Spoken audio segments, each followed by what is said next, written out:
તો આજે રાજકોટ બેડી યાર્ડની જે ચૂંટણી છે તે પણ થવા જઈ રહી છે।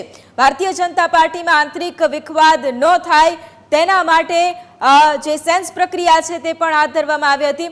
વર્તમાન ચેરમેન જયેશ બોગરાને મેન્ડેટ મળી શકે છે। બીજેપીના બે જૂથ સામસામે ન આવે તે માટે સેન્સ પ્રક્રિયા યોજાઈ હતી। વર્તમાન ચેરમેન જયેશ બોગરાને મેન્ડેટ મળે તેવી શક્યતા છે।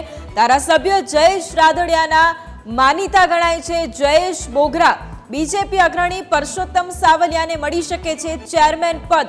બપોરે 12 કલાકે ચૂંટણી અધિકારીની ઉપસ્થિતિમાં મેન્ડેટ ખુલશે। આ સૌથી મોટા સમાચાર, કારણ કે રાજકોટ બેડી યાર્ડની જે ચૂંટણી છે તે આજે યોજાવા જઈ રહી છે।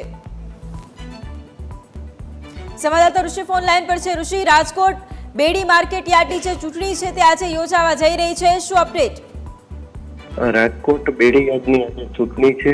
ખાસ વાત કરવામાં આવે કે બીજેપીના જ બે જૂથ સામસામે ન આવે તે માટે થઈને સેન્સ પ્રક્રિયા મોવડી મંડળ દ્વારા યોજાઈ હતી।